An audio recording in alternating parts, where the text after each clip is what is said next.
Well, hello, my beloved brothers and sisters. How are you doing today? I hope you're fighting a ferocious fight. You know how I love the battle. I went treasure hunting this last weekend. I'll tell you guys, I had an absolutely astounding time getting to connect with some other warriors who are on the front line of different fields of battle. And it's so fun. I got to go out to a conference that was at a growers conference for like permaculture and organic growing and all kinds of things related to the wonderful outside world of treasure found in the fields and the farms and forests too. I took some foraging classes. I got a bunch of content that I'm going to be dropping out here that's related to that because it's one of my deep passions and I don't always get to express it. A lot of times for the last really about year and a half, I've not been able to work outside on farms like I've done for years when we were traveling full time in the RV. But there's a new season coming. And with it, man, there are birds on the horizon. There's some sheep on the horizon. There's some cows on the horizon and opportunities to get to work with some animals. And so part of that, I want to be able to put out things for you guys that have an interest in it or maybe are just curious about it, but a different way of doing it, a different style of approaching it that's really angled towards and geared towards regeneration of a landscape so that we're not just trying to do things sustainably, like this illusory goal that we're trying to like aim towards, but that we're actually adding value to our land. Because there is this like we're going to hit on some crazy stuff that I found in the Dead Sea Scrolls Bible that like in the book of First Samuel or the book of Samuel, and an entire section in there about crazy combat and warfare and stuff that was not included in our Masoretic text, but was found in the Dead Sea Scrolls. And it's awesome. And it helps to add a little context to the situation. That's great. We'll get into that a little later, but I just want to hit you guys up on this because there's this beauty that comes, and I just get crazy fired up when I go to these things because I'm around a lot of people that are passionate, like incredibly passionate, and not just passionate, but they're well educated on a subject, but not from the traditional sense, right? They're not coming necessarily from the same mainstream perspective of big agriculture. And because of that, they have a different lens with which they see the world. And I'm always enamored with it. And it's just so invigorating me to find people that are trying to solve problems in a unique way. One of those people was Billy, who's from Perma Pastures Farm. He was one of the guys I got to spend a lot of time with at the conference. I've done a few shows with him. You guys might have heard previously. I'll be dropping another one of those that I did with him out here as well. But he was doing a lot on the chicken tractor on steroids. That's what he calls it. But developing a cubic yard of compost a week, which is unreal for any of you that's tried to utilize compost to amend your beds or to try to do your trees in your orchard or in any area of your property that you're trying to cultivate. Compost, man, is where it's at. So using chickens, weaponizing the power of the scratch and feed style of chickens. They're like your dream for building compost. And it was amazing to get to see out on his property and what he's been actually able to do. They're regenerating an inch of topsoil in a growing season, which is unheard of. But if you go to kind of the mainstream version of agricultural world and what it takes to regenerate topsoil, they're going to tell you anywhere from decades to even 100 years in some sources about how long it takes to replenish the topsoil. The topsoil, y'all, for those of you that are just a little less familiar with it, is like this area where all of the underground warfare and activity is taking place in soil. I'm not talking about dirt, where there's active life taking place. There's a soil food web that's just beneath your feet, that's just beyond your scale of understanding the complexities and intricacies of what's happening beneath your feet. But in that area, most of our topsoils have been degraded and eradicated by and far. And so, like, when you go out and you see a normal grassland, like one that's been amended by man for a long time, like your front yard, your backyard, places like that, you're going to find a very shallow area of topsoil, a very dead, sterilized environment comparatively to an area where you'd have like a native prairie, a native grassland. You have grasses that are in there that are dropping 6 foot deep roots. So they're mining all of this stuff out from deep into the earth, and they're bringing that up into an area where it can be used and I mean appreciated and valued. And it's just there's this way of doing things that the more I learn about it, the more I find this ancient methodology that's just we've been divorced from. You know, as much as like we're studying a lot of the things in the War of the Ages and these different realms and trying to identify like what are the strategies that the enemies have used, the enemies of mankind, these other immortals have used for generations to destroy and control mankind. Like what are their tactics? Well, so much of that goes into how people have been conditioned to manage landscapes. And one of the things that you learn, like the Amish, one of the ways that they've been successful consistently in different regions around the country is that they will go in and they will buy an area, a land that's very, very worn out, that's exhausted, that's depleted, that's incredibly degraded. And they're going to buy that area up and for pennies, for a lot cheaper than prized farmland, right? And then they go in there, and a lot of times the first thing that you'll see in environments that are like that is those thorns, those briars, those just like, or multiflora rose, depending on your climate. Like I love the Appalachians, like the dreamland of all areas I've traveled across the country. But you'll see in an area where even a homesteader was, right? They leave cattle into a field or into a forest, and it just eats the favorite things all the time. Well, then those disappear because they're overpressured. And then you got all these noxious weeds, they call it, that start to come up, or multiflora rose that just takes over. And it becomes a nightmare. Brambles, like all of the consequences of the curse that were promised to man early on in the story, come roaring out. Well, this is often because there's a failure for man to do their job of being the steward. This was like Adam's first primary duty was to be a guardian, a samurai. Like he was told to guard that environment that he was placed into, which is a lot of stewardship and management. The word obid that he was commanded to do. These were like not just to, sometimes it's translated as till, like to till the soil. You'll see, really, it was to be a shepherd over that environment, to look after it, to watch over it, and to tend to it, to worship through the acts of his stewardship. There's a lot more going on in there. We've hit on that before, but when people manage an area properly, nature literally responds to it. Nature will respond because it's been hardwired and designed into it to respond to man being the righteous manager, the righteous steward of the earth. It's hard coded into there. Now, when man is not, the earth is also hardwired to reject, to curse, to vomit man out of it. The earth will literally create an environment that's so adversarial that it'll drive mankind away from it. So, like when you look at different landscapes across the world and across the country, you will find areas where the earth has literally gotten to an extent where it's been so mismanaged that it literally creates environments to drive mankind out of it. This is an absolute inevitability in mismanaged areas. However, when it's managed properly, like on some of these farms that I've been onto, when you see what permaculture, like real permaculture, can actually produce with a lot of labor, with an inordinate amount of labor, more work than almost any of us are willing to consciously commit to. When you're willing to work super diligently, you can transform that land into a completely different place. And that's one of those things that the Amish, especially different, there's a lot of brands to the Amish, but they would manage it very intensively to bring about that restoration of the landscape.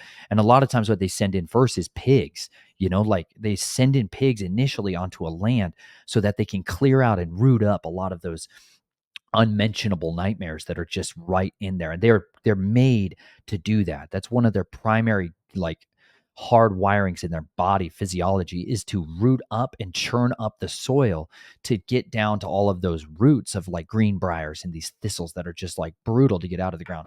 By the way, just for what it's worth, thistles are delicious and super edible, like really good, like sweet, juicy lettuce, unbelievably good. I'm going to be doing a bunch as the seasons begin to come out on foods that you can eat in Nature Nate series.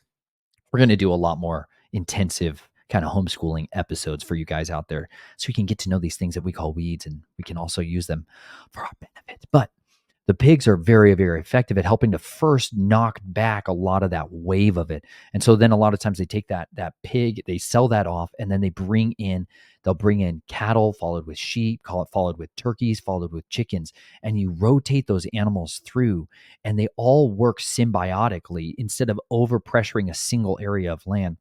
You're able to really regenerate the landscape. When you have a cow that's just loosed into a pasture, they eat all the ice cream, their favorite dainties.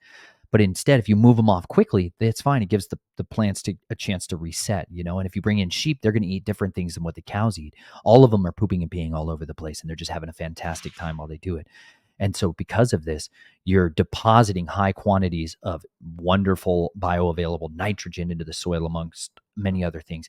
And you're causing grasses in their teenage days to get stimulated to get back up and get going. But if you let them in at the wrong time, like guys that are or people that are letting their cows out early in the spring because it's a warm spring, if you let them out when that grass is juvenile, when it's like a toddler, they're going to knock that thing back weeks, 4 to 6 weeks, if they let them out too soon. But if they wait a little longer till they got this more teenage kind of grass, man, it responds so fast during that pressure of getting eaten and torn up, and then you move them on. And then the turkeys and the chickens, they follow in and they scratch off the manure and they eat all these little worms and bugs. And all of these things are able to help knock back parasites, pests, worms, all these other problems that pop up in agriculture and especially with animal husbandry. But this is a way that you can really quickly develop organic matter, and you can stimulate all of that underground material to get rocking down below.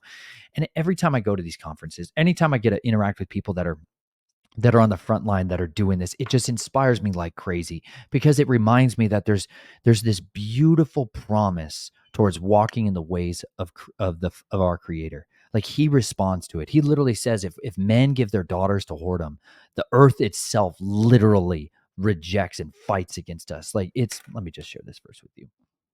Do not give your daughters to prostitutions, or to cause her to be a whore, lest the land fall to whoredom and the land become full of wickedness.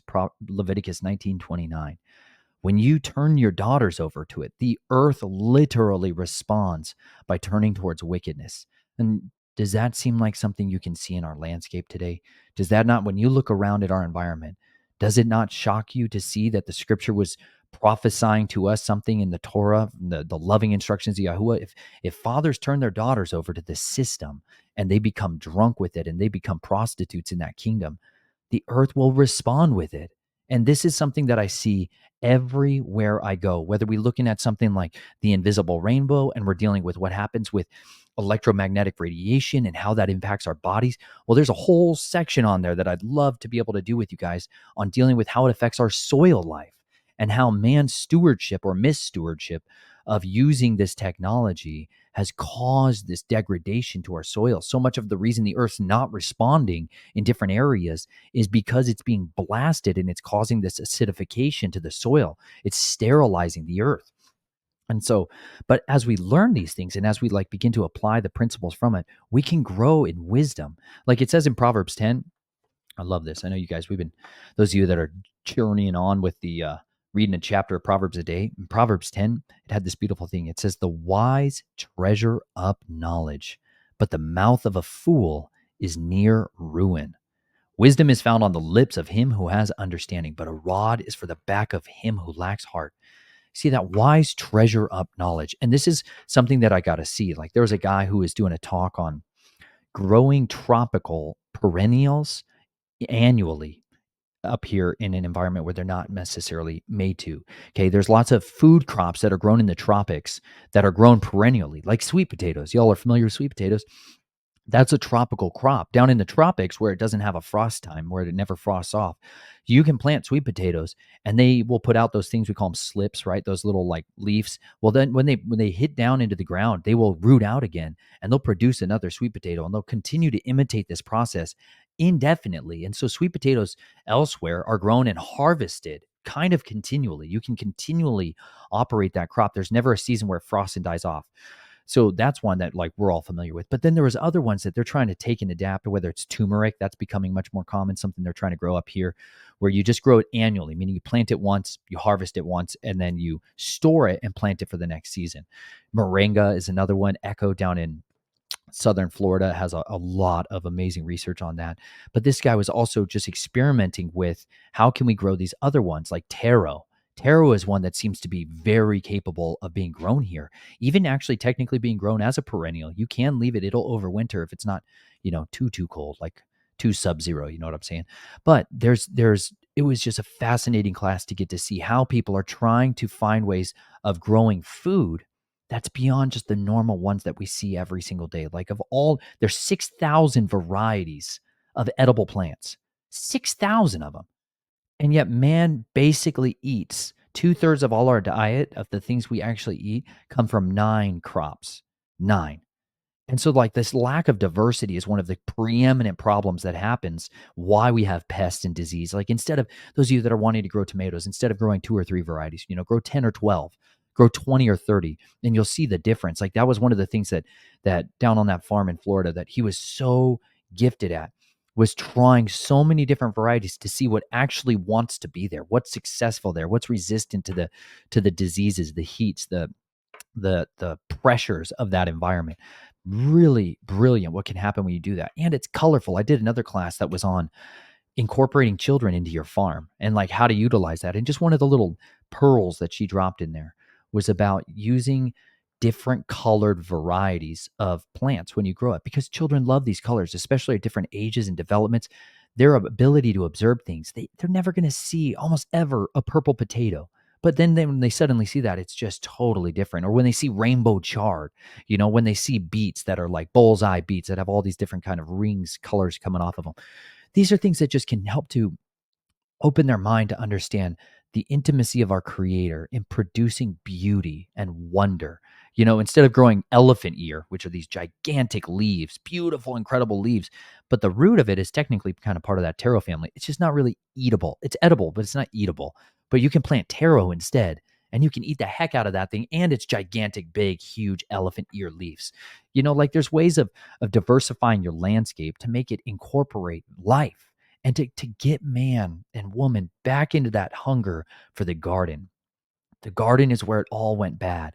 The garden is where the Nahash worked so decisively to deceive us, to beguile us, and to lead us astray. And even at this conference, that was also very evident. There's this culture insulation that I experience because I don't spend a lot of time in very woke communities. And this was one of them. And it was eye-opening reminder of what it's like for a lot of you who are saturated in it, who you are, whether you're at school, you're in college, you're at high school, middle school, whatever it may be, or you're at jobs where you're having to experience this cultural relativism with this humanism that's breaking loose and just abominating mankind and poisoning us with these just imperceptibly violent ideologies. Like in one of the classes that I was in, they spent so much time. It was supposed to be on foraging.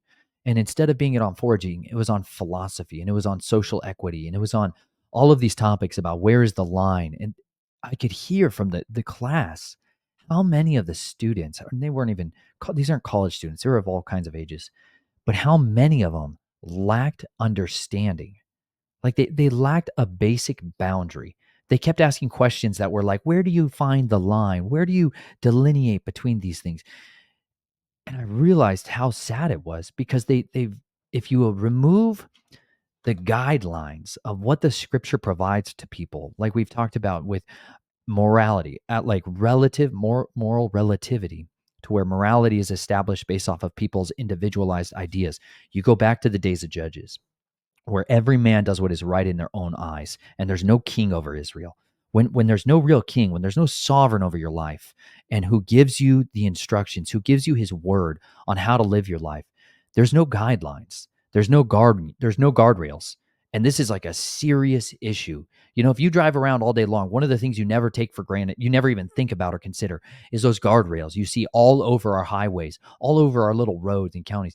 Something that is so far out of your mind unless you absolutely categorically need that. All of a sudden, it becomes the most important thing on the face of the earth, and you would do anything for that thing. And you hope and pray all the time that it was installed properly and that it does its job and keeps you or keeps your teenage daughter or keeps your friend from going over a cliff or going into oncoming traffic and having a catastrophic end to their life. Those things are fundamentally there by law and are supposed to be put on a very specific way. Like even one of my friends who's an engineer, let me say it right. Industrial engineer. Anyways, he has he is an actual engineer.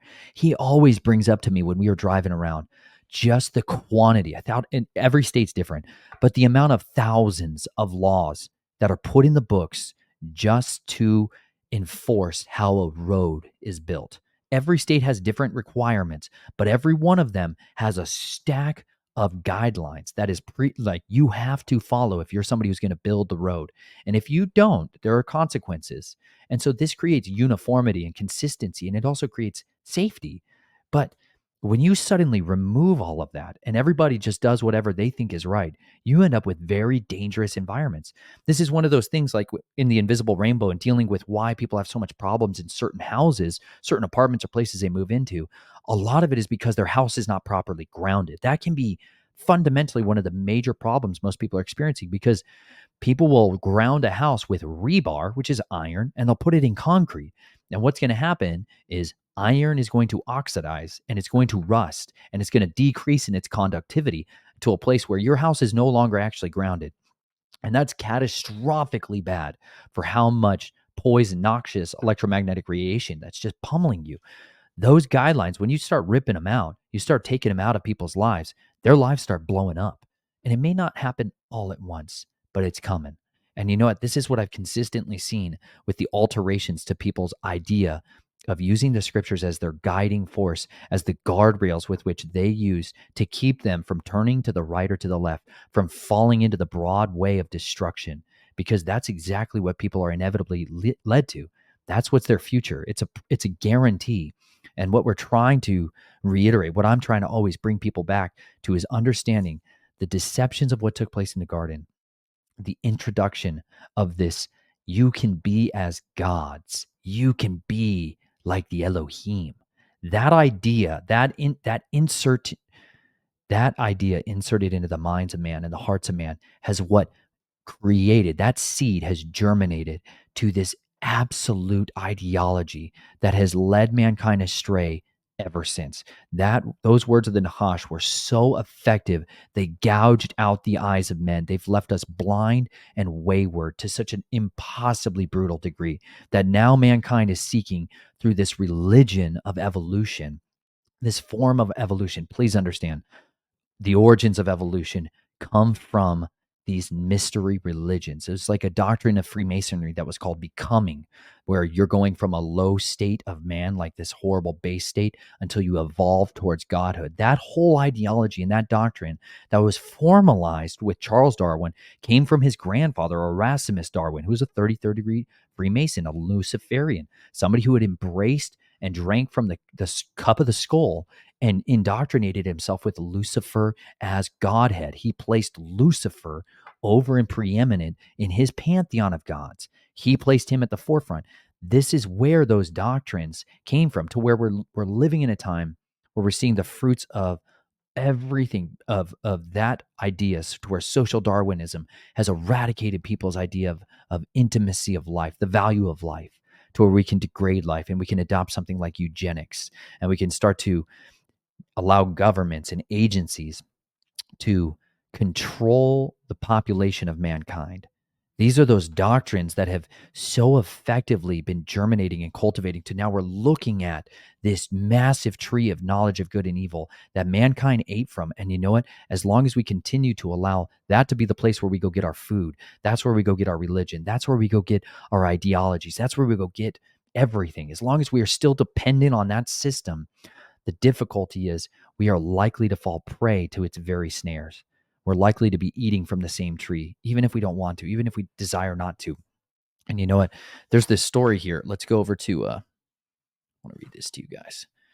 I shared a little bit about this before. This is the Dead Sea Scrolls Bible, the oldest known Bible translated first time into English. And this may not be easy to find. I found this at a library. I did not find this to buy for myself, but I'm on the burrowing system right now. But as I told you guys before, the Dead Sea Scrolls, up until we had the Dead Sea Scrolls, the oldest manuscripts by and far were hundreds of years older, younger, closer to us.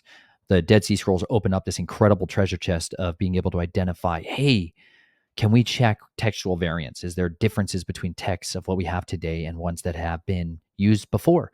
Because we could look at somebody like Josephus, or we could look at the Greek Septuagint. We could look at manuscripts, whether it was the Masoretic, different texts that we had preserved, and we could see whether there were some differences. And there's significant differences at times. Vast majority of them don't affect any level of doctrine. One of the biggest differences, and kind of the coolest, most exciting things that was found in the book of Samuel. And I was reading through this last night and I came across this and I was so excited because for me, Samuel, y'all, is like my favorite, my absolute favorite book. I'll say that about other books at other times. But when I'm like kind of, when I'm struggling and I'm like frustrated and exhausted, or I don't really have a hunger for the word, let me just be super transparent. Sometimes I don't have like a constant eagerness to read the Bible because I'm telling you that the kingdom of darkness has worked hard throughout our lives to keep us from having that hunger. And everything is set up in this world to keep us from that hunger. And I have that too sometimes. And you know what? When I get like that, I have to go back to for me, the storybooks, the ones that are really gripping and engaging and invigorating. Samuel has always been that for me. And I've always just really delighted to go there whenever I was feeling that way because it reinvigorates me back for the passion and for the hunger of the word. And in here, they have in First Samuel a whole paragraph that was not left in there. Now you can find this today. This came out back in the 60s, that this was like noted and people are like, hey, yeah, there's this whole other section that was added in there. That was clearly missing from some of our other ones, but it had been referenced by other people. Like Josephus would mention these passages or these commentaries. He would mention these other passages of the scriptures that were not contained in the Masoretic text, but a lot of them were also contained in the Greek Septuagint or other manuscripts that we didn't have. And so these are things that, for those that are textual critics and people that are scholars, they put these all in these different charts to try to evaluate, okay, which one is most accurate. And so everybody that does translations has to work between all of these things. And so even the ones that I'm dealing with today, or you are picking up, whether it's an NIV or a King James version, like these, they're not 100% without error. Please understand, we're dealing with English translations of Hebrew or Greek manuscripts. There's going to be things that are not 100% accurate. Like you can have mistranslations that are in there. That's not to say they doctrinally disrupt anything. The word has been preserved in so many unique and powerful ways. That being said, there's others that have had an agenda to eradicate certain passages, like to endorse certain things. And this is why you can pick up a scriptures in the NIV version in Matthew when the Messiah is talking about, thus by saying this, there's an addition of man in parentheses, thus by saying this, Yeshua, Jesus made all foods clean. That's not in the Bible. It's in your Bible or the NIV Bible, but that's not in the scripts. That's not in the manuscripts. That never came out of his mouth. That came out of the manipulative words of a different agent of evil. Does that make sense? You'll see these kind of little scribal additions. The lying pen of the scribe can work its way in there. But if you have older manuscripts, you're able to go test and evaluate, hey, what did they actually say? What was the original design? Let's find that out. So if you go into your scriptures, you guys, whoever has their Bible, go to 1 Samuel 10. We'll go to actually 1 Samuel 11. So what this has in it is just the original way that it was preserved. So they took all the manuscripts and every one that they had, fragments oftentimes, and they compiled them here together. So if it jumps out of a verse suddenly, that's why. It's because it's missing that part of the verse. It never had it. This is literally just what they had. There's not whole other chapters and sections. Sometimes there's 6 chapters missing or 8 chapters missing. That's because they're just showing you what we had available. Now there's been additions added to these since then, since this was published, but this is really cool because I don't know why I'd never realized this guy's name. The version that we get in, just to add to it, the new revised standard version, they put this chapter back, or this paragraph back into the scriptures after they found this out. They're like, oh my gosh, this definitely is accurate and gives some context. So this is on page 225 of this. The following passage in 4Q Sam, which is the scroll it came from, is the single most dramatic discoveries among the biblical scrolls. 4Q Sam has an entire 3.5-line paragraph missing from the Masoretic texts, the Septuagint, and all other biblical manuscripts. The first-century historian Josephus, however, documents that the passage was in the ancient form of the Bible that he used. The new revised standard version of the Bible has incorporated the passage into its translation. Here it is. Nahash, king of the Ammonites. Come on. Here's Nahash, y'all. There's a king of the Ammonites named Nahash. Gee, I wonder what his religion was. Oppressed the Gadites and the Reubenites viciously. For context, the Gadites and the Reubenites were two tribes of Israel, sons of Israel. When they got up into the promised land, there was an area on the other side of the Jordan River, opposite of the promised land, where they had major wars, major battles and conflicts. The Gadites and the Reubenites, the sons of Gad and the sons of Reuben, they asked Moses, they're like, hey, we want to live here. It's great for our cattle. It's amazing pasture. The fertility in that area was preeminent. And they're like, we want to stay here.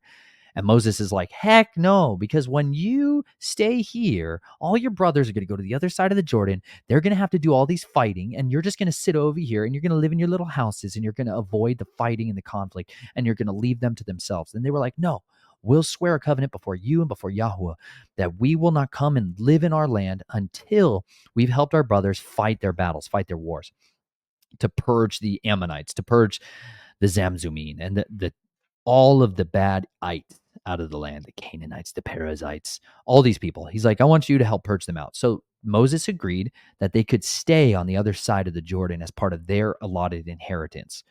This was a problem, if you consider it strongly here, that led to problems almost immediately between them setting up an altar of a place of sacrifice and worship that led to an almost massive war right in the very foundation times of Israel. There was conflicts at times because they were kind of outside the kingdom. You know, they were technically a part of it, but they were outside. And so it led to other issues. Well, now we have Nahash, the king, the Serpent King over the Ammonites, who has deliberately gone and made a war with with those two tribes. Now listen what he does to them. He put out the right eye of all of them and brought fear and trembling on Israel. Not one of the Israelites in the region beyond the Jordan remained whose right eye Nahash, king of the Ammonites, did not put out, except 7,000 men who escaped from the Ammonites and went up to Jabesh Gilead. Then, after about a month, now this is where our Bibles will pick up. I'm going to read it from ours because now you'll get a little better context of the beginning of chapter 11. By the way, this is kind of during the times of Saul and Samuel, not during King David's reign. And Nahash the Ammonite came up and camped against Jabesh Gilead.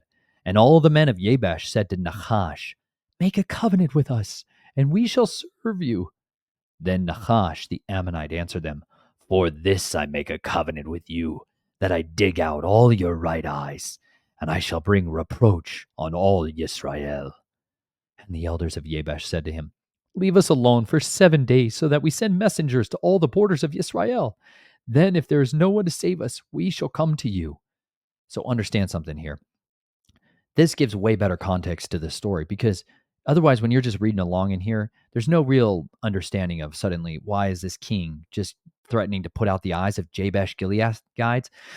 Suddenly you understand he had already waged a massive war in a campaign and attacked the sons of Gad and Reuben and eradicated from them their right eyes. Think about this, you guys. How horrific. What a nightmare. You want to talk about psychological warfare tactic? That's what this really fundamentally comes down to. This is psyops, fundamental. And in warfare, controlling the minds of the enemy is imperative towards winning a fight. If you can fill the enemy's hearts with fear, you can control their actions. You will drive them like shepherds driving a flock of animals with fear. Very different to someone inviting them to follow them by voice, right? This is a form of terrorism, we would call it today, right? This is terrorism. You're trying to instill fear upon other people through very different means than normal. Like the United States, when we go to war, we have a PSYOPs unit. This is like at Fort Bragg. These same people that do a lot of the sneakies, Delta Force operators, they have the psychological operation units for the United States military and the United States Army. When they go out to deploy to a battlefield, they're going to soften the enemy and condition the enemy through all kinds of various means. But one of the main strategies is propaganda, like literally printing presses that crank out leaflets, flyers, and they drop those on the enemies, or they design audio tapes that they play over the enemies. They fly drones over an area, or they use voice to skull technology to broadcast different things. They'll find out what does the enemy absolutely hate. All right, they figured out there were certain songs before they invaded Iraq. They found out this is why there's a lot of mind control and torture experiments that are run out there. They go and capture people from a culture and they bring them out and do all kinds of horrible experiments on them to find out what are the things they hate most. And this is done through something that's called human terrain experts, something you guys could go and spend a lot of time researching and studying. They're trained out, I believe, in Kansas. Oh, I can't remember the base right now. But human terrain experts are anthropologists, people that study human behavior cross-culturally. And they're generally civilians, like people that have a doctorate in anthropology, are recruited into the military to become human terrain experts. They go into an area before there's an invasion in order to find out and map the human terrain. Map, what do people culturally, what do people ideologically believe, politically, socioeconomically. We want to understand what drives these people, what makes them make decisions. How can we get them to change their mind, their perspectives, their culture, their religion? How do we influence men, and how do we manipulate them effectively? How do we win them onto our side, or how do we also fill them with fear? This is one of the jobs. Like, kind of a micro vision of that would be the spies that were sent into Israel or sent into the promised land before the invasion force. Those are kind of your human terrain experts. They're going in there to map out everything. This is what a spy's primary job is when they're going as a scout for the military, when they're going ahead of the army. Their job is to identify, okay, let's find out their troop size. Let's find out what kind of armaments they have. What kind of food do they have here? What kind of water resources do they have? What kind of cattle, or what kind of infrastructure is actually readily available? Roads, bridges, waterways, all these things. It's a very complex set of strategy for the intelligence community to work with, but it's necessary before you make an invasion. This is what Nahash, the Ammonite, is doing. He has taken and gathered all of that intel to find out what would cause the most terror. And I mean, when you suddenly consider, if your enemy, that every soldier they captured, not only soldier, every male of an entire community was captured, and they gouged out their right eye. Now understand something. Most people, first of all, are right eye dominant. Any one of you, if you want to know, you have one eye that you mostly see with. The other eye is helps to fill in the picture. But you can do this test to find out what it is. Whether you want to like look through, you can use your hand to just like, if you just hold up your arm at like full length distance and you look at something on the wall, whether it's a painting or something else. If you put your hands out there, if you put your hands out there like this to look through them to see which one is actually in focus. If you close one eye and you notice, oh, hey, that painting's actually visible through that hole with my right eye, or if it's visible with your left eye, that's which eye you're dominant. Anytime you train people with firearms or shooting with iron sights, you got to find out and establish which eye are they dominant with. Most people are right-handed and right eye dominant.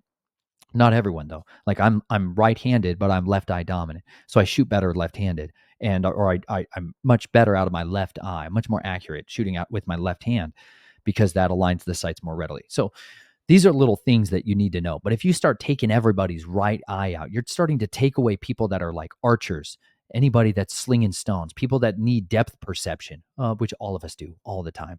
You lose your depth perception when you lose that second eye. You literally lose the ability to see what's coming at you from an accurate distance. You can't anytime see that. Try to walk around stairs and in darkened environments with just one eye. Try to catch balls flying at your face, or spears or arrows. Try to catch them with your shield. You see how you're disabling a generation of mankind. It's an incredible nightmare to consider. And what a strategy of the enemy. What an effective strategy to sow fear in everybody. Because everywhere else, I've never read anywhere else in scripture where this is taking place. We read at other times where they'll cut off people's big thumbs, their thumbs and their big toes. That's another strategy, because if you cut off your big toe, you can never run again. Like you can't sprint again. That's one of the things they used to do, right? This also is one of the bad guys has this happen to him. So there's these different methods that people had to attack the enemy. And as soon as I read that, I was like, this is exactly what our enemy has done to so many of us. He's blinded us. Every time we go back to 2 Corinthians and we read one of these hallmark characteristics of the enemy, that he's blinded the minds of non-believers. Like he's blinded people from seeing the truth. This is what his strategy is. This is the doctrines of the serpent, is to blind people. Because when you're blind, you are so easy to manipulate. You're so easy to lead astray. You're so easy to control and devour and destroy. And this is literally what has saturated our culture today. People are running around blind. We have the blind leading the blind. And because of that, our entire nation, our entire world is falling into pits that have been designed by Nahash. And the truth is, the light is supposed to shine in the darkness. Let's go to John 1. Critical passage here. Here's the one who came to open our eyes. We should go to John 14 too. Come on. Because this is why when the Messiah showed up and he starts performing miracles, when he was opening the eyes of the blind, he's literally reversing the work of the Nahash. He's literally restoring vision back to the hearts of man, back to the sights of man. Like he's giving them their ability to see again because they've been deceived and beguiled for so long. In the beginning, this is John 1. In the beginning was the Word, and the Word was with Elohim, and the Word was Elohim. He was in the beginning with Elohim. All came to be through him, and without him, not even one came to be that came to be. In him was life, and the life was the light of men. And the light shines in the darkness, and the darkness has not overcome it. See, he was there to bring life to the dead. He was there to shine on that darkness. Like when the children of Israel were in Goshen and the sons of Mitzrites, all the Egyptians, were sitting in darkness for 3 days. That is warfare against Ra. That was warfare against the mighty one of the Egyptians. He darkened them because it said clearly they were darkened in their hearts and their minds and their understanding. They were darkened. They were blinded by the false light of Lucifer. Halal ben Shahar, his real name. They were blinded by him. That false light that man is chasing, that false promise of transhumanism where people can be as gods, that false light, like Aldous Huxley and these other deep Luciferians, these Gnostics have been putting forth and trying to get men to embrace, is never changed from the beginning. Nahash has always been putting this out because he is a fiery serpent. And this is the false fire, the false light that he is trying to blind men with. But you know what? It's truly darkness. And that darkness has caused their eyes to be truly corrupt, truly perverse. But you see this. Here's the counter to it. And let's keep going.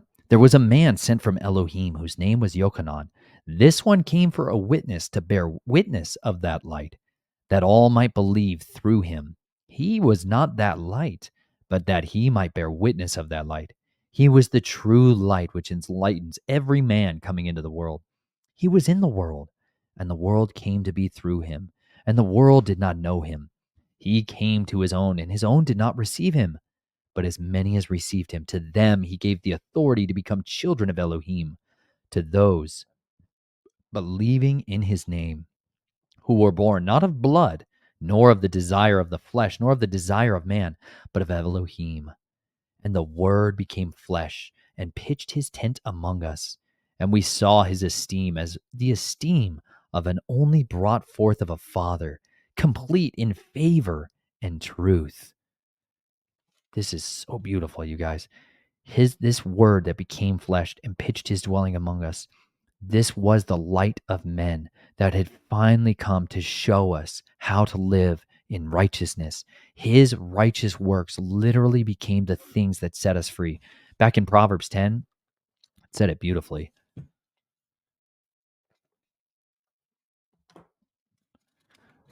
The tongue of the righteous is choice silver. The heart of the wrong is of little value. The lips of the righteous shepherd many, but fools die for lack of heart. That lack of heart is the reason so many people die. This is what's promised in Deuteronomy 32 and Deuteronomy 28 as well. Like people they're going to have this weakness of their hearts. Their hearts are literally going to fail them. It says in the latter days, men's hearts will fail them for looking after those things that are coming up on the earth. That's why I talk to you guys about all this stuff. We talk about the war of the immortals because there is going to come a generation, there's going to come people that are going to witness their rise. They are going to come out of the tunnels. They are going to come out of their hiding places, and they are going to devour mankind. I am talking about reality. And this world is trying to prepare and condition us through media and through entertainment to embrace the false version, the false narrative, to forgo the guidelines of what the scriptures has promised and prophesied. This is going to come to pass. And you know what? I'm trying to inoculate you with the truth. The truth is the cure to the fear that causes hearts to fail. And you know what? Those men, it said all of Israel, like in that passage, it said, he put out the right eye of all of them and brought fear and trembling on Israel. That fear and trembling, that dread of their enemies was always that's evidence of a curse from Yahuwah. That's evidence of a curse coming on them from the Creator.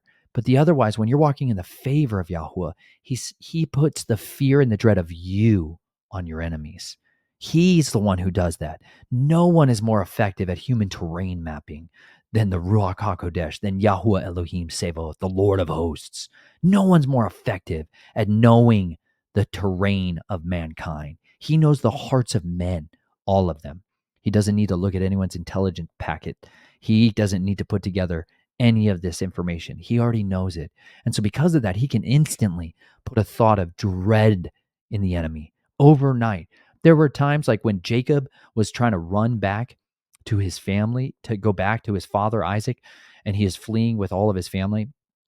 That we talked about that in Shrunken Heads and Talking Idols. Go back and listen to that full narrative from the book of Jasher.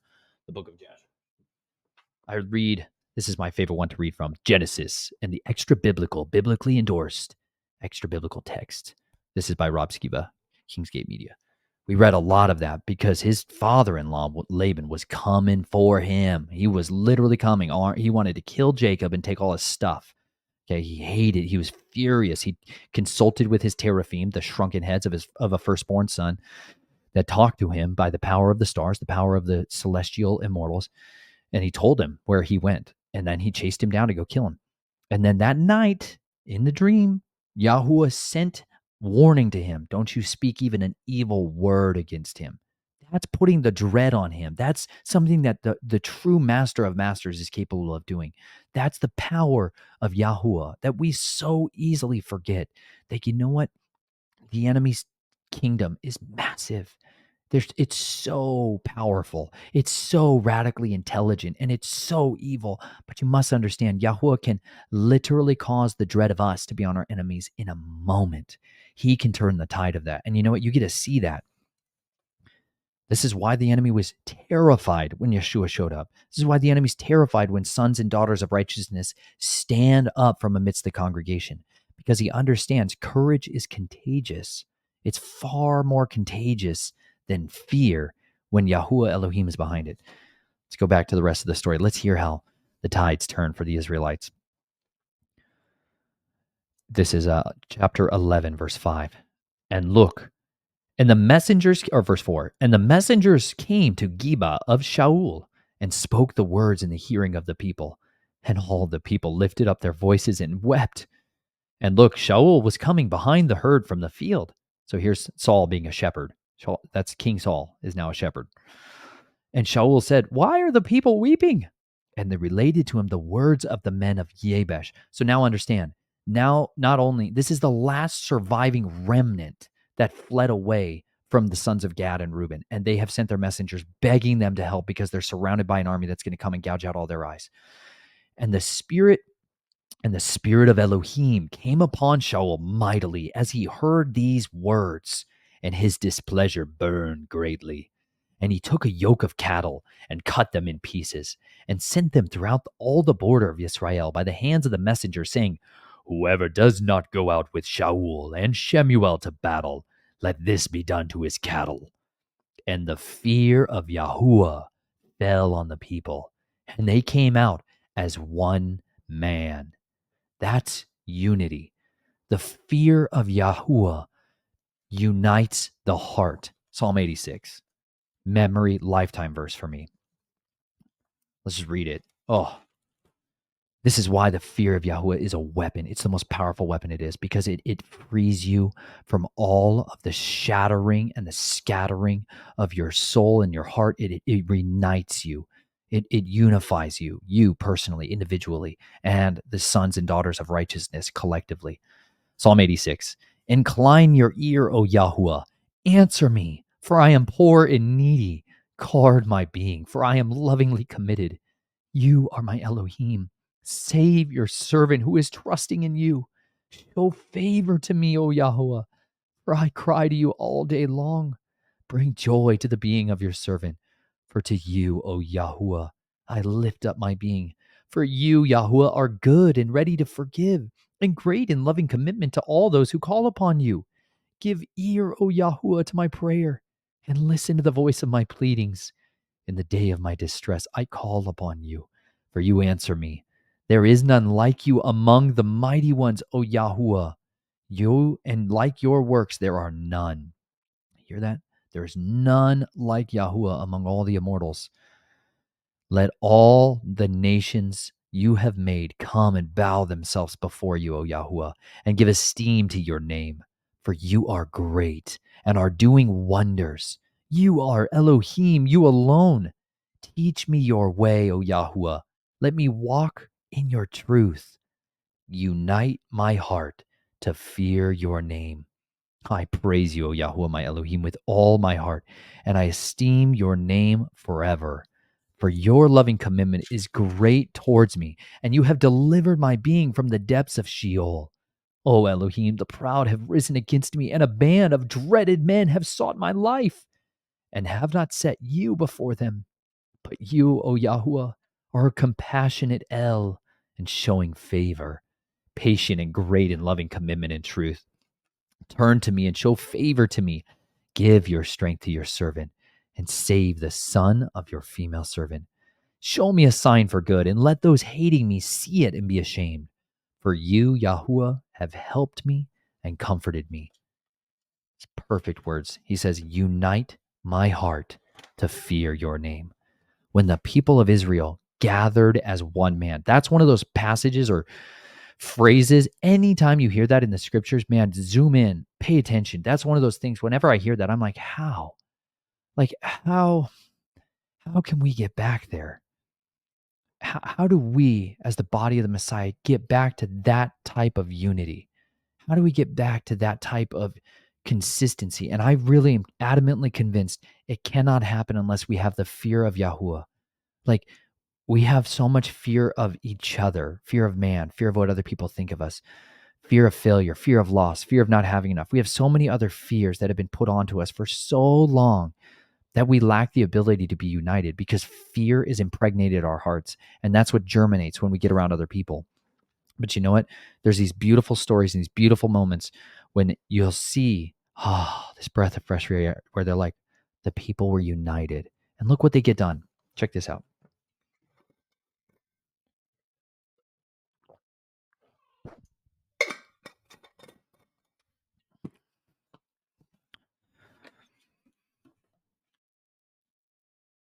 And he mustered them in Bazek, and the children of Yisrael were 300,000, and the men of Yehuda were 30,000.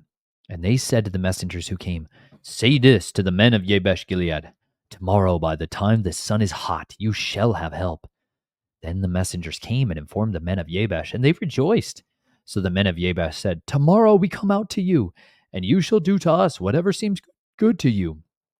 And it came to be on the next day that Shaul put the people in 3 companies, and they came into the midst of the camp in the morning watch, and struck Ammon until the heat of the day. And it came to be that those left were scattered, so that no 2 of them were left together. And the people said to Shemuel, who said, shall Shaul reign over us? Bring the men, so that we put them to death. But Shaul said, no man is put to death this day, for Yahweh has wrought deliverance in Israel. And Shemuel said to the people, come and let us go to Gilgal and renew the reign there.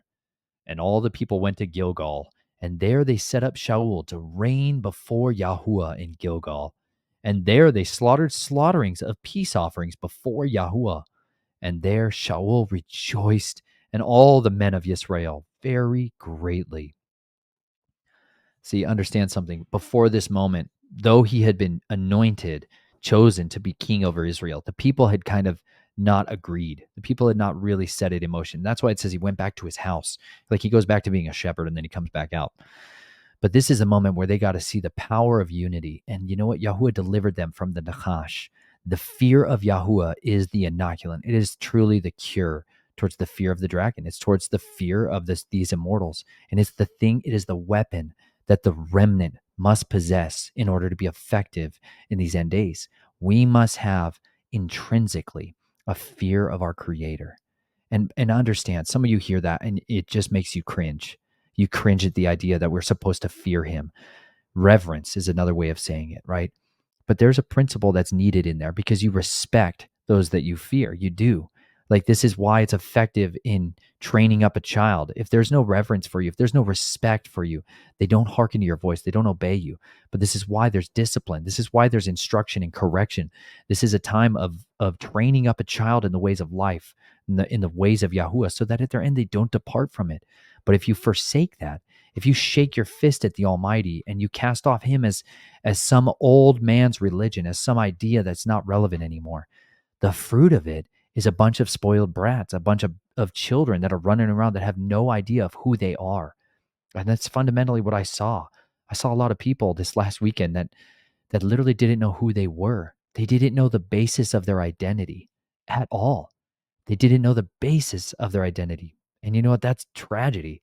But that was well articulated. That was well crafted. That was well designed by a human terrain expert. This is what the kingdom of the immortals have done. The rebels have worked hard to terrain map mankind, their enemies, and they've sought our lives. And you know what? They've been highly effective at doing that. But if we will turn back to the ways of Yah, if we'll go back to his wonderful word, I'm telling you, what we find in there is life. Go to John 14. Let's study the cures for a moment. Anytime you're lost in life, man, go hit up John 14 through 17. Just double, triple dip. Just drink it in. Let not your heart be troubled. Believe in Elohim. Believe also in me. In my Father's house are many staying places. And if not, I would have told you. I go to prepare a place for you. And if I go and prepare a place for you, I shall come again and receive you to myself, that where I am, you might be too. And where I go, you know, and the way you know. And Thomas said to him, Master, we do not know where you're going, and how are we able to know the way? Yeshua said to him, I am the way and the truth and the life. No one comes to the Father except through me. If you had known me, you would have known my Father too. From now on, you know him and have seen him. Philip said to him, Master, show us the Father, and it is enough for us. Yeshua said to him, Have I been with you so long, and you have not known me, Philip? He who has seen me has seen the Father. And how do you say, Show us the Father? Do you not believe that I am in the Father, and the Father is in me? The words that I speak to you, I do not speak from myself, but the Father who stays in me does his works. Believe me that I am in the Father, and the Father in me. Otherwise, believe me because of the works themselves. Truly, truly, I say to you, he who believes in me, the works that I do, he shall do also, and greater works than these he shall do, because I go to my Father. And whatever you ask in my name, that I shall do, in order that the Father might be esteemed in the Son. If you ask whatever in my name, I shall do it. If you love me, you shall guard my commands. And I shall ask the Father, and he shall give you another helper to stay with you forever, the Spirit of the truth, whom the world is unable to receive, because it does not see him or know him. But you know him, for he stays with you and shall be in you. I shall not leave you orphans. I am coming to you. Yet a little while, the world no longer sees me. But you shall see me, because I live, and you shall live. In that day you shall know that I am in my Father, and you in me, and I in you. He who possesses my commands and guards them, it is he who loves me. And he who loves me shall be loved by my Father, and I shall love him and manifest myself to him. You see the beauty of that, and why the word, the scripture, is so contradictory to the ways of the world, to moral relativism. The enemy cannot stand a kingdom of absolutism. And you know what? Yeshua is literally declaring he is the one way to Yahuwah. He's the one way back to our creator. And every other version of it is falsehood. And you know what? That statement in and of itself is going to be persecuted. That statement, that doctrine, that way of living your life based off of that as reality changes you fundamentally into a different person. And the rejection of it is fundamentally going to lead you into the path of destruction because you are now blind and you are incapable of receiving the truth, nor are you ever going to be capable of having an authentic relationship with your creator because it comes through this wonderful righteous works of our Messiah. What he did here was to purchase for us what we need. If you go back to Proverbs 10, it says, treasure of wrongness are of no value, but righteousness delivers from death. Yeshua literally is the embodiment of righteousness. His righteousness is what ransoms us from death. Without his righteousness, we are absolutely incapable of truly pleasing Yahuwah. We cannot be spared from death without his wonderful righteous works. That's why the breastplate of righteousness in our armor, when we're engaged in warfare, that is there. That is the works of the Messiah. That is the powerhouse of his holiness, his set apartness perfected in man on the earth. Man, when he did that, he purchased for us the ability to have an armor that truly defeats the kingdom of darkness. It's the one thing that helps to guard us and to shield us from all of these horrible minefields that are out there. It's the inoculant to death. Listen to this. He goes on further. Yehuda, not the one from Kirioth, said to him, Master, what has come about that you are about to manifest yourself to us and not to the world? Yeshua answered him, If anyone loves me, he shall guard my word, and my Father shall love him, and we shall come to him and make our stay with him.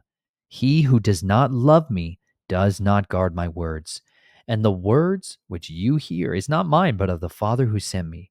These words I've spoken to you while still with you, but the Helper, the set apart Spirit, whom the Father shall send in my name, he shall teach you all and remind you of all that I said to you. This is why I love storing up his word in my heart. Like, I've stored up his word in my heart so that I might not sin against him. But I believe, like, I don't, for those of you that don't know, like, I don't have a set of notes here and like long prepared speeches. Like, I literally sit here and I fall on my face and I pray that the Father would help to bring to recollection anything I know that he has said so that I can deliver that to his people. Like when I go to speak at a conference or any of these events, I settle not in my heart what I'm going to say before the moment when I'm called before kings or governors, when I'm called to speak and give a message, but I trust that in that very hour it'll be given to me. That being said, I do my homework diligently throughout the other times so that I'm able to do that. But I believe this is the gift that the set apart spirit has. It can help us bring to recollection for those of you that feel like you're not capable of ministering to other people or speaking the word or trying to set captives free and you doubt that you'll be able to speak or articulate things well. Listen, that fear is keeping you from being united with your Father and having his set apart helper, his set apart spirit in you and abiding in you. Otherwise, if you're giving ground to the fear of not being able to remember, you're going to be ineffective on the kingdom. You can be so much more effective if you surrender that fear to the Messiah and you start asking, hey, please help me with the Holy Spirit to bring to recollection these things I've said. Like that if you've read the word or if you've been listening to the word or if you've been studying these other things, that he can help to bring that to remembrance. And you know what? If you're struggling with that, that's an opportunity for in your weakness, him to demonstrate his strength in you, him to demonstrate his all-consuming power for you to overcome that. Listen, it is the tool, the vehicle that Yahuwah used to bring this incredible news to the nations is called the foolishness of preaching.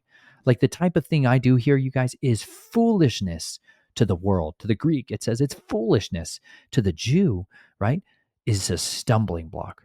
But this is the vehicle. This is literally the vehicle Yahuwah chose to get his word out. This is what we're here to do. And so those of you that are insecure about that, I just want to encourage you, don't be fearful of it. Listen, there's no greater thing that you can ever do in your life than to dedicate it to trying to be a witness to the nations, than to seeking to advance the kingdom of Yahweh. That's the commission as soldiers that we have from our King. The immortals have a different commission. Every one of them has a different commission. And you know what? We must never lose sight of ours, that we are to go to all the nations, preaching this gospel of the kingdom to every creature. That's the joy that we have. And you know what? As we do that, the powerhouse of his kingdom comes pouring out. Store up his word in your heart, you guys. Check this out. Go to Psalm 119. I've stored up your word. Check this out. I don't know that I'll read the entire thing. For those of you that want to hear the entire thing, maybe I'll just drop that out there this week for you guys. I'll just put out Psalm 119. Somebody emailed me, hallelujah, you mighty family from Alaska. I don't always name drop the names, but you know who you are. Oh, that was one of the coolest emails I've ever read in my life. They said that their family had memorized 62, children included, by the way, 62 verses from Psalm 119. Keep at it. That's incredible. You challenge and convict me. I don't have that many verses memorized of Psalm 119. I'm so proud of you. And all these other moms that are out there memorizing Psalm 31 or Proverbs 31 with their daughters, keep at it, ladies. It's ferocious. It's truly beautiful beyond measure. Don't let it up. Don't give up. Hey, men, manly men, challenge for you. Memorize 2 Samuel 22. You want a warrior verse? You want like a chapter that just kicks the teeth straight in on the enemy? You just want to be able to drop kick the enemy into the other side? Oh, come on. 2 Samuel 22. It's powerhouse, man. I love it. It's one of my favorite chapters. It's also the same as Psalm 18. Anytime you want that. Psalm 119. Blessed Aleph. This has the alphabet. Aleph. Blessed are the perfect in the way, who walk in the Torah of Yahuwah. Blessed are those who observe his witnesses, who seek him with all the heart. Yes, they shall do no unrighteousness. They shall walk in his ways. You have commanded us to guard your orders diligently. Oh, that my ways were established to guard your laws. Then I would not be ashamed when I look into all your commands. I thank you with the uprightness of heart when I learn the right rulings of your righteousness. I guard your laws. Oh, do not leave me entirely. Bet. Here it is, you guys. Don't mess around. How would a young man cleanse his path or keep his way pure? But guard it according it to your word. By guarding it according to your word, I have sought you with all my heart. Let me not stray from your commands.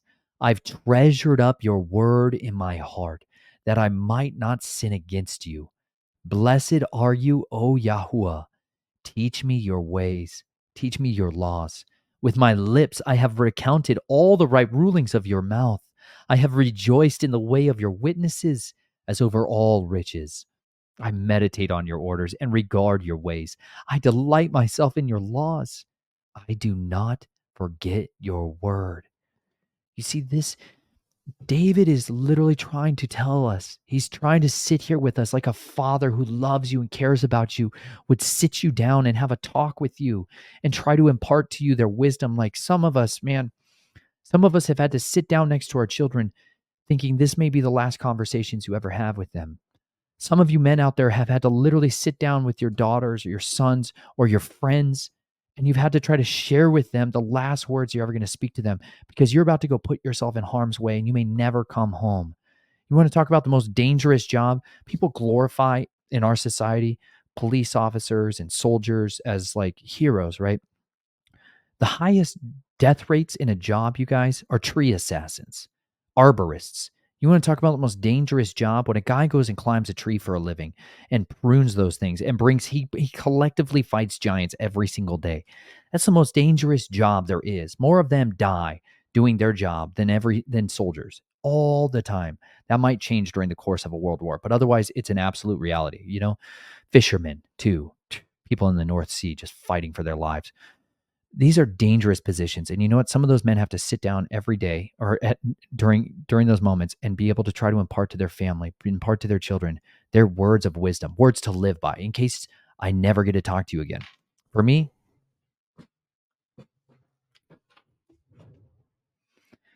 that's what this book was in a lot of ways.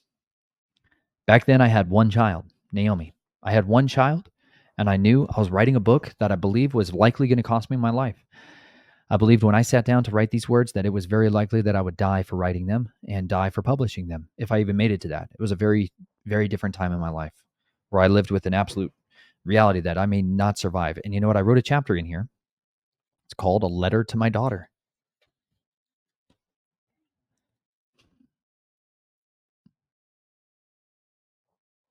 Page 136. This was it. Letter to my daughter.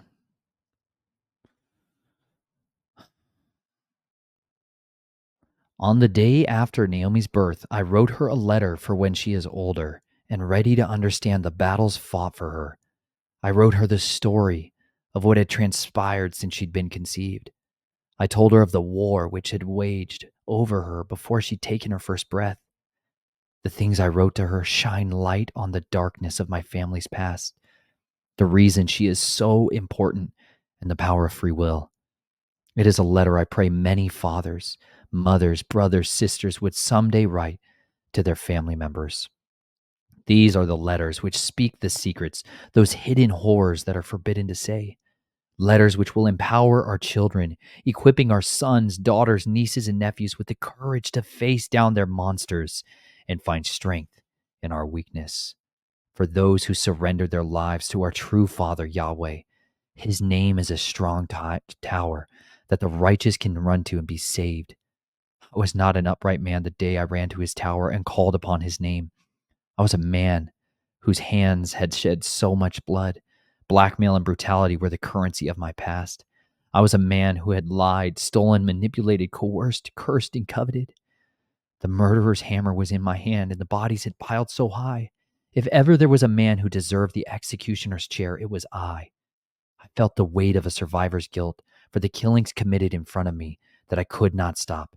I felt the torment of seeing children abused with no one to bring the perpetrators to justice. I was a man on fire, looking for someone who would quench my flames. I wrote those things. I wrote that book. I wrote those words, trying to pass along to people the most important things I could ever share. The life lessons that I had learned that were very costly to me, the things that were the most precious that I could ever impart to somebody else. That's why I poured them into that book. And you know what? When you pick up the scriptures, many men have sat down writing words that would lead them to their death. Many men sat down and poured out their lives trying to convey a message of the most important things they ever learned, the things they ever witnessed, the most valuable treasures they ever discovered. They gave their lives for these words. They gave their lives for these pages and for these letters. And you know what? They are so valuable. Psalm 119 is David's letter to his children.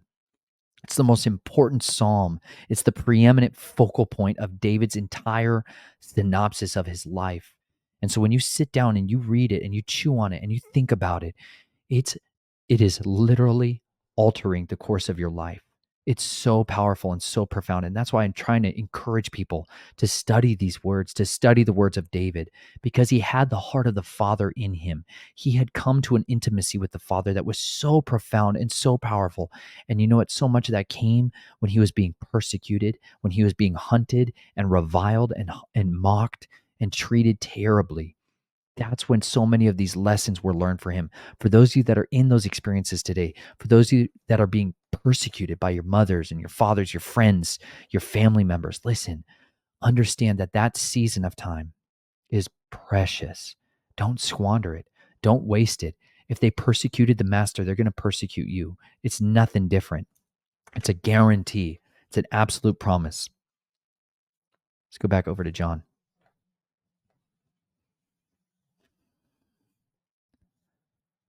Peace I leave, verse 27. Peace I leave with you. My peace I give to you. I do not give to you as the world gives. Do not let your heart be troubled, neither let it be afraid. You heard that I said to you, I am going away, and I am coming to you. If you did love me, you would have rejoiced that I said I'm going to the Father, for my Father's greater than I. And now I've told you before it takes place, so that when it does take place, you shall believe. I shall no longer talk much with you, for the ruler of this world is coming, and he possesses none at all in me. But in order for the world to know that I love the Father, and that as the Father commanded me, so I am doing. Rise up. Let us go from here. He gives us these words so that we would not be afraid. And you know what? I'll be honest, even picking up that book to read it again is troubling to me. It's troubling to me. There's a lot that happened in my life. There's a lot that I have seen and witnessed in my life that showed me the power of the enemy, that showed me unimaginably horrible things. It's not a question for me. It's not some theory about whether or not there's this other realms and these other immortals. I've seen and witnessed these things throughout my life. And you know what? I respect my enemy. I do. And I understand that it is an absolute miracle that I live and I move and I breathe. It is a miracle my family is alive. It is purely because you know what? The Father has sovereignty. He still is El Shaddai. He still is the Lord of hosts, Yahweh Elohim Sebaoth. The commander of the armies of heaven is my Messiah. And you know what? His word is what I need to live. He holds the world together by his word. It's an absolute reality. No matter what they try to tell you how the world came to be, it never came to be without the words of Yahuwah. When he opened his mouth, there the word was. And you know what? Because he says so, I live. And as long as I am here, I want to make his name known. I want to make his ways known in the assembly. I want to lift up my voice and proclaim him to the nations. And I seek opportunities to do that wherever I go. And I pray for doors of opportunity to be open to me so that I might be his witness to the nations. And I can continue to try to shine a light on the one who ransomed me from death. It is the righteous works of my Messiah that purchased me out of that kingdom of darkness. And he ransomed me into the kingdom of light. And I pray for those of you that are struggling, who are still stuck inside there, that you would find courage in this. Know that he is there for you. You can call on him and he can deliver you from all your fears. He is a mighty Savior and he is powerful to redeem and to establish you and to give you life abundantly. A year ago this week, I was falling on my face, crying out to Yahweh to save my wife's life because I was watching her die. And you know what? Here I am a year later. He has saved her life. He has restored her back to me. You know what? She's not out of the woods all the way, but she is restored so mightily. And you know what? That was also because many of you were united with my family in intercession, in prayers, in support, in incredible generosity. You guys literally helped to lift us out of an impossible, terrible situation. And you know what? You have given us so much to be rejoicing over. And thank you for that. Thank you for being a part of our story, for being a part of the Redeemer story, and for being a part of the most amazing kingdom of creation. I've never found love like I have found in the body of Messiah. I've never felt support and truth, and I never knew family until I began to understand what Yahuwah's family was all about. It's the best thing I've ever known. It's the most wonderful thing I've ever experienced. And I thank you guys for coming along with me on this wonderful journey and this wild ride. I love you all so much. I look forward to talking to you again soon. You live courageously every single day of your life because the days may be evil, but remember, you were born for such a time as this. Catch you soon.